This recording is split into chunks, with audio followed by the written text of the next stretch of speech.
2017 has been the year for bezel-less smartphones. We had devices like the S8, G6, Doogee Mix, and finally here's Apple's take to bezel-less displays with the iPhone X, celebrating 10 years of the iPhone. Let's start with the design. So just as we heard from basically everywhere, from all the leaks and rumors, most of the stuff came true. So with the iPhone X or the iPhone X, Apple got rid of the home button, which gives us space for expanding the display. So the entire front panel is a edge-to-edge display, which looks really good, but in my opinion, Samsung did a better job with edge display. Here with the iPhone, it covers the larger area of the front, but we got some thick bezels, which might not look that bad in real life, but we'll see, and I'll do a hands-on review as soon as I get one, so make sure you subscribe and stay tuned for that video. But other than that, we have a 5.8-inch OLED panel which Apple calls Super Retina Display, and it is quite impressive. It should be a lot more dense, a lot more vibrant display, and for the first time we'll be seeing an OLED panel on an iPhone, so I'm pretty excited for that. And since there is no home button, all actions are performed using gestures. So to go back to the home button, you swipe up, and to bring multitask, you swipe up and hold. Swipe down from top right for control panel and top left for notification center. So for most of the stuff, you will be using gestures on the iPhone X. And the software for the iPhone X would be a little different and a little more customized than the iPhone 8 or the 8 Plus. And with the removal of the home button, we no longer have Touch ID. Siri can be accessed from the side buttons, and for Touch Bar, that is getting replaced with Face ID. And for Face ID, it's supposed to be a lot faster and a lot more accurate as well. It works in combination with cameras and sensors that are able to map out your face.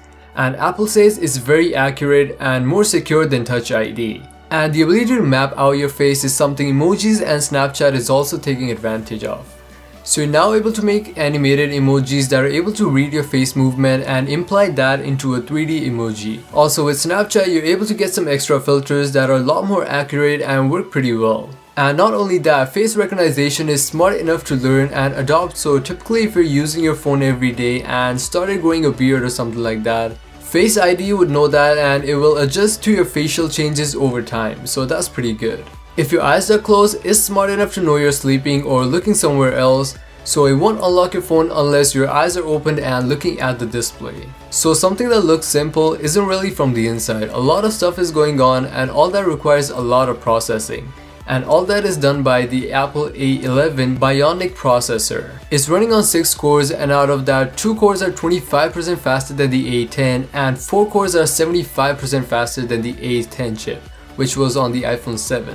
So a lot of power and features packed into a device this small. The body itself has a beautiful looking glass front and back. Unfortunately, only available in silver and space gray for now. We might see a gold or other colors later down the road, but that's what we have for now.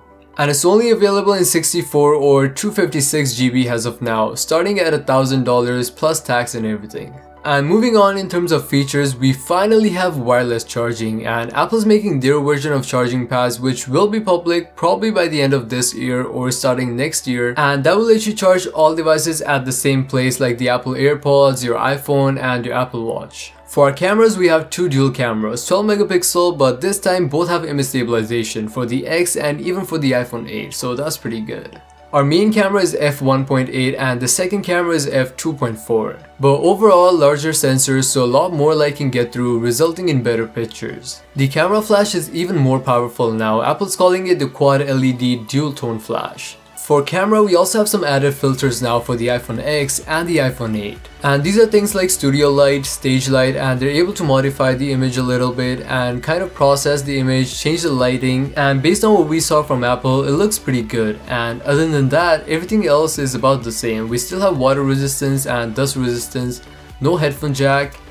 and that's about it. The Model X will be available November 3rd and you can start pre-ordering 27th of next month. And yeah guys, that was a wrap up of the iPhone X or the iPhone X, whatever you want to call it. Let me know what you think about this in a comment down below, and I will be doing an in-depth review as soon as I get my hands on the unit, so make sure you subscribe to that if you haven't already, and as always, thanks for watching.